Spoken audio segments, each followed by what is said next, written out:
नमस्कार, जय हिंद साथियों। एक बार फिर से आप सबका बहुत बहुत स्वागत है। आज हम चर्चा करेंगे राशन कार्ड के बारे में कि राशन कार्ड कितने प्रकार के होते हैं, इसकी शुरुआत भारत में कब हुई और राशन कार्ड से क्या क्या फ़ायदा होने वाले हैं या हो रहे थे, अभी तक नए क्या फ़ायदे होंगे। तो अभी 2023 में जो भारत सरकार ने 1 साल के लिए राशन मुफ्त कर दिया है राशन कार्डधारी लोगों के लिए, तो ये क्या है, ये सब हम इस वीडियो में डिस्कस करेंगे। तो वीडियो को पूरा देखिएगा, स्किप मत करिएगा। मैं थोड़ा सा आपको इसके इतिहास के भी बारे में बताऊंगा ताकि आपको राशन कार्ड के बारे में अच्छे से जानकारी हो सके।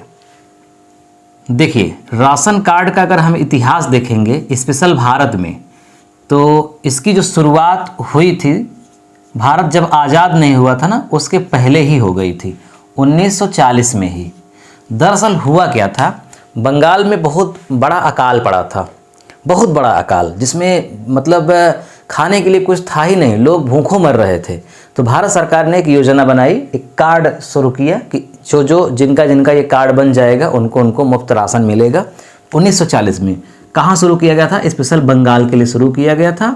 और 1945 में जब द्वितीय विश्व युद्ध समाप्त हुआ था, उसके बाद भी शुरू किया गया। और भारत में 1960 तक जब खाद्यान्नों की बड़ी समस्या होती थी, है ना, तब तक काफ़ी मतलब इसको सेटल कर दिया गया था कार्ड को।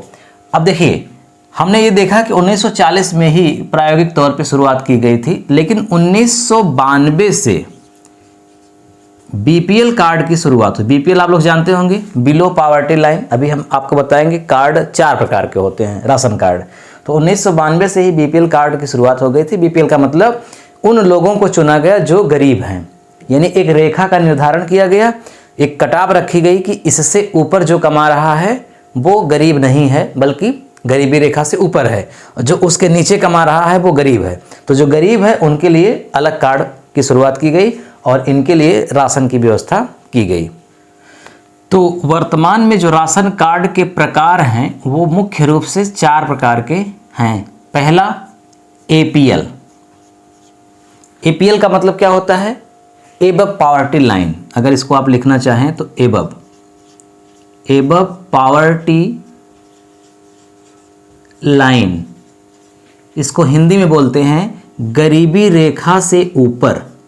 गरीबी रेखा से ऊपर यानी ऐसे व्यक्ति जो गरीब नहीं है उनके लिए भी राशन कार्ड जारी होगा, लेकिन उनका राशन कार्ड एपीएल होगा क्योंकि वो गरीबी रेखा से ऊपर है। ठीक है।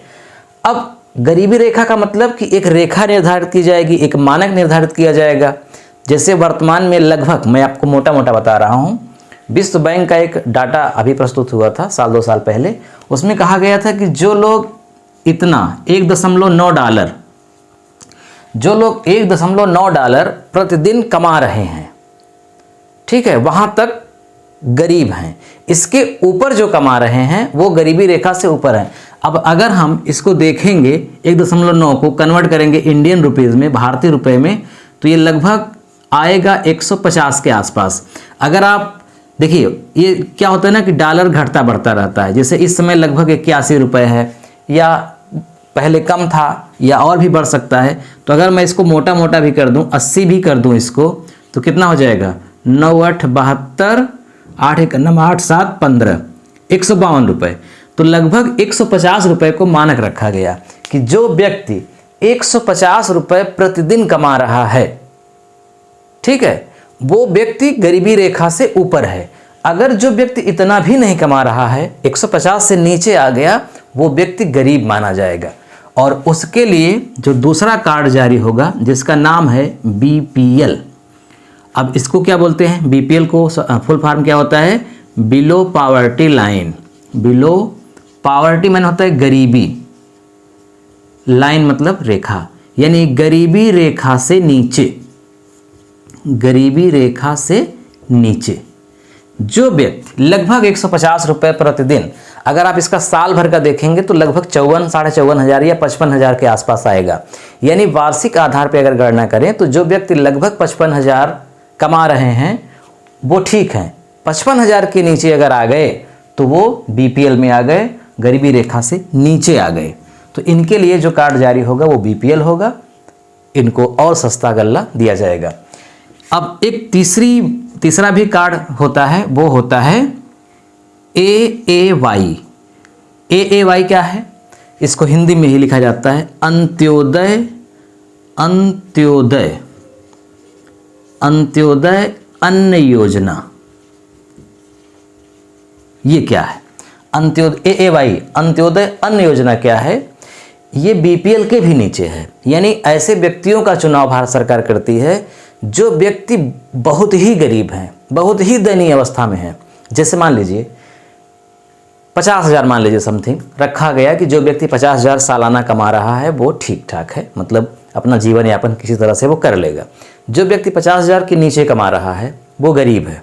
तो मान लीजिए कोई व्यक्ति 49,000 सालाना कमा रहा है या 40,000 सालाना कमा रहा है, एक दूसरा व्यक्ति है जो 10,000 भी सालाना नहीं कमा पा रहा है ना।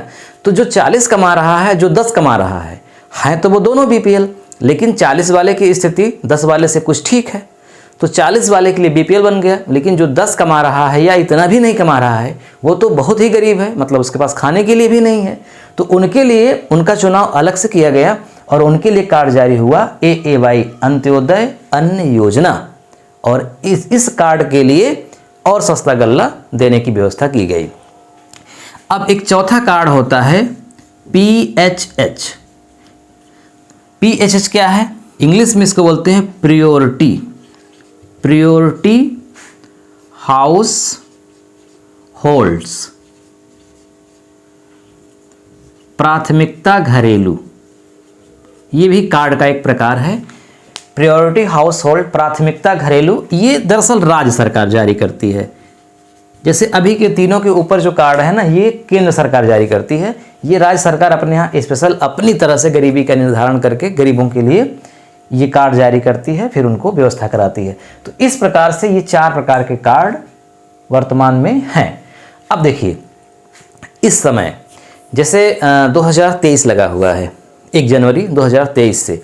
अब क्या है कि भारत सरकार ने, यानी कि भारत के प्रधानमंत्री नरेंद्र मोदी ने एक घोषणा किया कि अब आने वाले 1 साल तक जो भी कार्ड धारक हैं गरीबी रेखा से नीचे, जैसे कितने लोगों को कार्ड जारी हुआ है, जैसे इस समय जो लाभार्थी हैं, कार्ड धारक हैं, वो कितने हैं? उनकी संख्या है 81 करोड़, ये भारत सरकार का डाटा है, 81 करोड़ 35 लाख, 81 करोड़ 35 लाख कार्ड धारक हैं, यानी कि लाभार्थी हैं। इसका मतलब ये हुआ कि नए साल में 2023 में 1 साल तक, पूरा दिसंबर 2023 तक 81 करोड़ 35 लाख लोगों को मुफ्त राशन दिया जाएगा।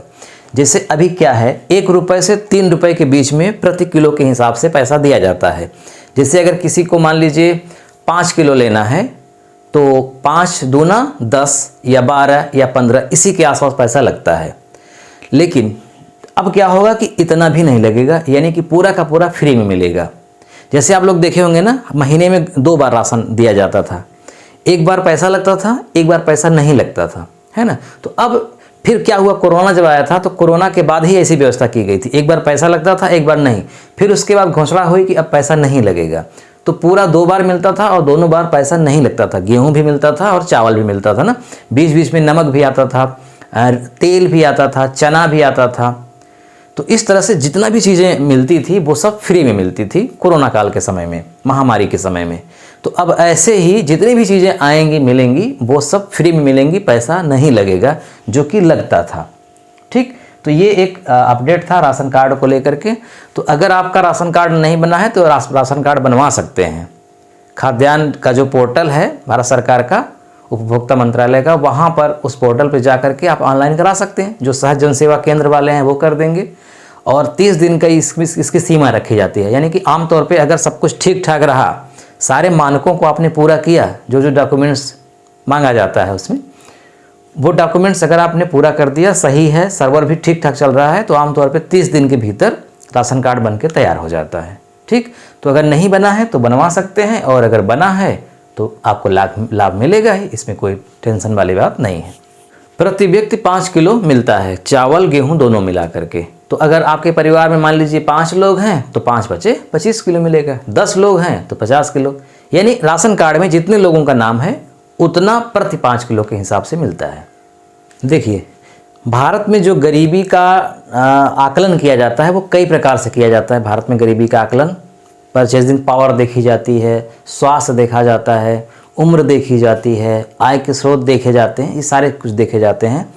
न्यूनतम समर्थन मूल्य आपने नाम सुना होगा ना, भारत सरकार हर साल 24 अनाजों के लिए न्यूनतम समर्थन मूल्य घोषित करती है ना, कि धान इससे कम में नहीं खरीदा जाएगा, गेहूं इससे कम में नहीं खरीदा जाएगा, सरसों इससे कम में नहीं खरीदा जाएगा।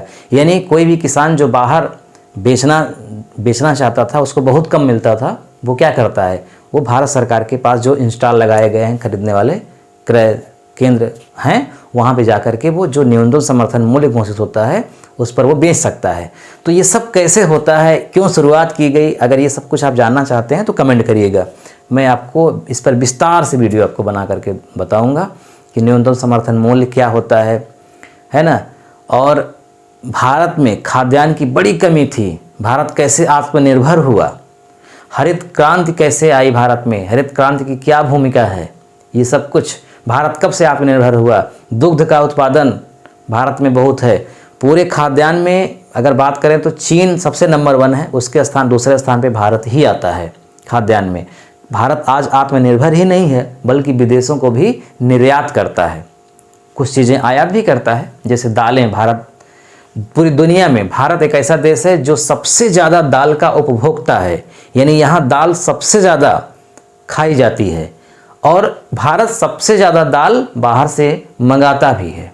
और यही नहीं, भारत में सबसे ज़्यादा दाल होती भी है, तो दाल होती भी है, मंगाता भी है और खाता भी है ना, क्योंकि भारत में प्रोटीन की उपलब्धता के लिए शाकाहारियों की संख्या थोड़ी ज़्यादा होती है, इसलिए प्रोटीन जो लोग शाकाहारी होते हैं वो दाल से लेते हैं, तो दाल भारत में बहुत ज़्यादा खाई जाती है।